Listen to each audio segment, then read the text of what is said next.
Bonjour à tous, c'est Lady Skrill. Alors aujourd'hui je vous retrouve pour une petite vidéo blabla, on va dire entre guillemets. C'est la première fois que je fais ce genre de vidéo sur ma chaîne. En général, enfin non d'ailleurs tout le temps, la seule vidéo que vous avez vue où j'ai fait ça, où je suis assise à blablater, c'est quand j'ai présenté la chaîne, donc ma toute première vidéo. Et sinon, d'habitude, on me voit en train d'essayer d'apprendre les mouvements de dog dancing avec Lasco, dans lesquels je parle pas, enfin je n'explique rien, je parle mais uniquement à Lasco. Voilà. Mais j'ai réfléchi un petit peu et vu que pour le moment on stagne un peu dans l'apprentissage des mouvements parce que voilà, on est débutants, Lasco et moi. On a quelques difficultés, donc du coup ça stagne un peu. Et du coup je me suis dit, va quand même falloir que tu trouves quelque chose pour que ta chaîne, elle avance un peu quand même. Donc voilà. Et donc pour éviter 50 fois de vous montrer toujours les mêmes choses, voilà, les mêmes vidéos sans arrêt où on voit Lasco et moi en train de répéter 150 000 fois les mêmes choses, je me suis dit pourquoi pas varier un peu sur la chaîne et proposer aussi d'autres genres de vidéos. Donc voilà, il y aura parfois, si je peux, des vlogs. Bientôt, il y en aura sans doute un. Je ne vais pas vous dire de quoi il s'agit, ce sera une petite surprise, mais normalement, il y aura ça. Et il y aura aussi des vidéos à partir de maintenant. Alors ça, je vous rassure, il n'y en aura pas tout le temps, mais de temps en temps, je ferai des vidéos qu'on pourrait un peu appeler vidéos de sensibilisation à certaines choses qui peuvent se passer lorsqu'on est en situation de handicap. Voilà. Puisque le handicap fait partie de ma vie, je suis moi-même en situation de handicap, je suis déficiente visuelle. Voilà. Et parfois il y a des choses, quand on est comme ça en situation de handicap ou malade, qui se passent et qui sont pas toujours cool, ou parfois qui sont cool. Et donc parfois je ferai peut-être des petites vidéos comme ça de sensibilisation pour expliquer un peu ce qui peut se passer quand on est en situation de handicap. Des choses qui ne vont pas toujours.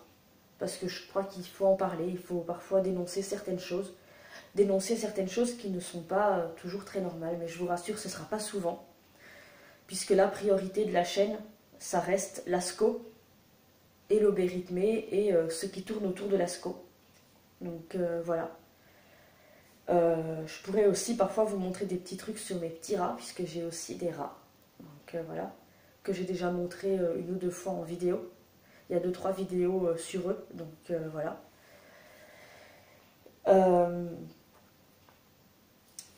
Donc voilà, on va essayer de varier un petit peu tout ça. Et donc, aujourd'hui, je vais vous parler un peu de mon handicap, vous expliquer vite fait mon handicap. Donc, je suis atteinte d'une malformation oculaire, donc malformation qui touche les yeux, qui s'appelle une microphthalmie bilatérale colobomateuse. Donc, microphthalmie, si je retire mes lunettes, voilà, comme vous pouvez le voir, mes yeux sont très petits, bien plus petits que la normale. Et si vraiment je veux rentrer dans un des détails, c'est que par exemple l'œil droit, ma cornée ressort parce qu'elle n'est pas protégée par ma paupière, je crois. Donc du coup, voilà, ça ressort un peu. Voilà. Donc c'est une malformation de naissance, je suis née comme ça. Alors donc, microphthalmie, ça veut dire petit œil, comme vous avez pu le voir. Bilatéral, parce que ça touche les deux yeux. Il y a des personnes, ça ne touche qu'un seul œil, donc dans ces cas-là, on parlera de microphthalmie unilatérale.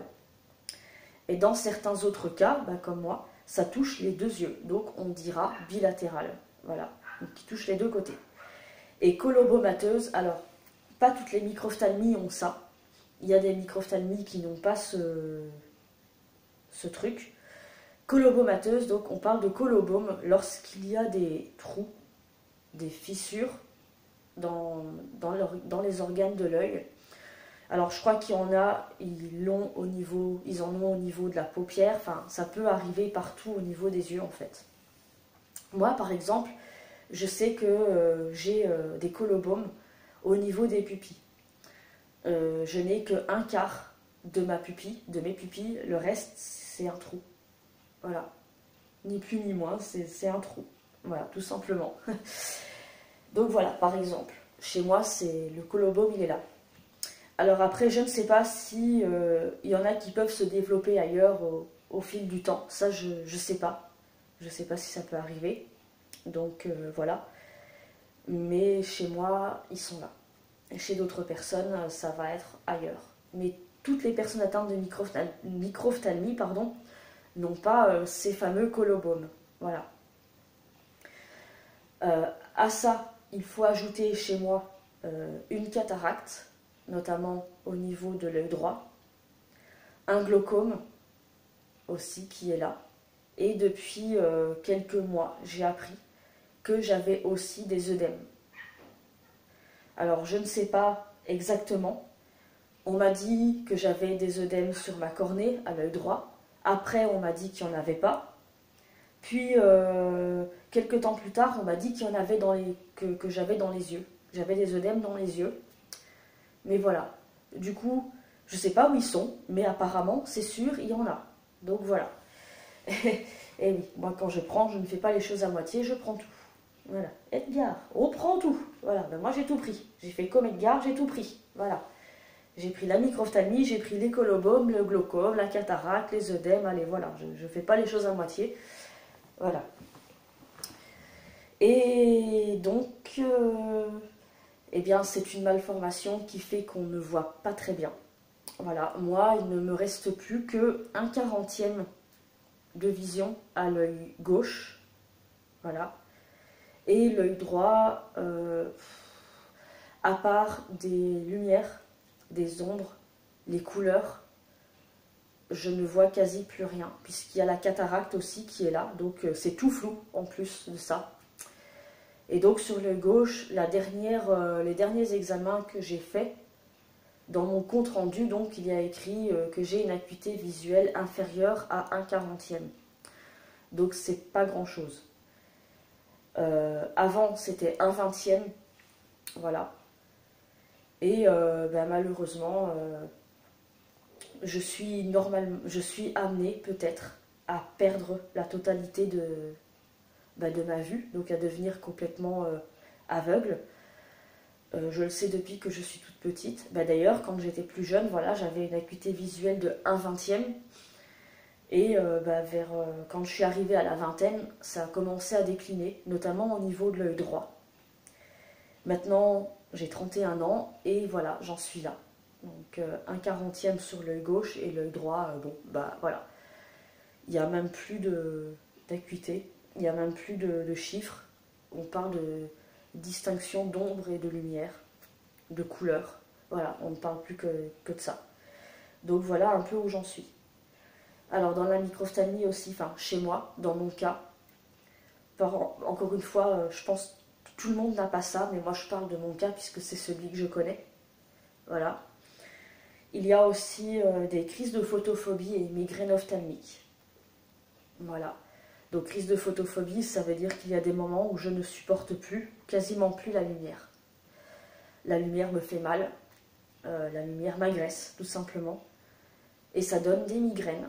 Donc je pense que vous avez tous déjà eu au moins une fois la migraine dans votre vie et je peux vous dire que ça fait très mal. Je ne vais pas dire que c'est quotidien, mais c'est très souvent. Aujourd'hui par exemple, j'en ai une, c'est pour ça que le temps est pourri dehors. Voilà, il fait tout gris, il fait tout burk. Et moi, je suis là avec mes lunettes de soleil. Parce qu'aujourd'hui, justement, c'est un jour où j'ai du mal à supporter la lumière. Voilà. Et où j'ai très très mal à la tête. Donc voilà. Alors dans ces cas-là, il n'y a pas grand-chose à faire. C'est port de lunettes de soleil pour essayer de soulager au niveau de la lumière. Et codéine, pour moi, pour soulager... soulager, c'est un bien grand mot. essayer de soulager les maux de tête avec aussi un autre antidouleur, voilà, que je dois prendre le soir pour essayer justement de soulager un peu les douleurs. Mais il n'y a pas grand chose à faire. Donc voilà. Pour le reste, je fais avec. Voilà. Je dois faire avec, je dois supporter et faire comme si tout allait bien. Voilà, c'est comme ça. Et il faut faire avec. Donc voilà.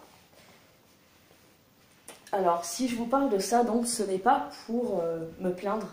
Ce n'est pas non plus pour qu'on me plaigne. Pour qu'on dise, oh là là, la pauvre, elle est handicapée, machin, machin. Je veux pas de ça, sincèrement. C'est juste pour, voilà, parce que la microphtalmie fait partie de moi. Que je le veuille ou non, c'est comme ça, elle fait partie de ma vie, elle fait partie de mon quotidien. Et elle a aussi une influence sur ma façon d'apprendre l'obé rythmé, donc le dog dancing avec l'ASCO. Et ça, je vous en reparlerai une autre fois. Mais ça a une influence sur beaucoup de choses dans ma vie, et y compris là-dessus. Donc voilà, c'est pour ça aussi que je vous en parle. Et aussi donc parce que parfois, comme je vous l'ai dit, je ferai des vidéos pour sensibiliser à certaines choses. Essayer du moins de sensibiliser à certaines choses lorsqu'on est en situation de handicap. Certains comportements qui parfois peuvent, sans le vouloir, nous blesser. Certaines choses aussi, certaines lois, enfin voilà, certaines choses qui, je pense, ont besoin d'être mises en lumière. Et plus on sera à le faire, nous les personnes en situation de handicap, puisqu'il y a plein de personnes, tout handicap confondu, toute maladie confondue, qui aujourd'hui, grâce à YouTube, grâce aux réseaux sociaux, sensibilisent. Et je pense que plus on sera à le faire, plus peut-être, je l'espère, les choses évolueront enfin dans le bon sens. Voilà pourquoi j'ai décidé aujourd'hui de vous parler de mon handicap. Pour préparer donc à parfois des prochaines vidéos où je vous parlerai un peu de tout ça. Et aussi parce que, comme je l'ai dit, ça a une influence sur ma façon d'apprendre l'obé rythmé. Ça a une influence sur notre rythme d'apprentissage qui peut être très lent par rapport à d'autres maîtres et chiens qui vont apprendre ça très très vite. Voilà. Mais ça, je vous en reparlerai une prochaine fois. Hein. Et puis voilà. Eh bien, c'est la fin de cette première vidéo. J'ai pas mal bafouillé, j'en suis désolée. C'est la première fois que je fais ça, comme ça. Donc voilà, j'espère que vous serez indulgents. J'espère aussi que ces vidéos-là vous plairont. Et voilà, eh bien, je vous dis à très bientôt. Et puis, prenez bien soin de vous. Et si vous avez des animaux, prenez bien soin de vos animaux. Et à très bientôt pour une prochaine vidéo. Salut! Bouton de l'obturateur. Bouton de l'obturateur.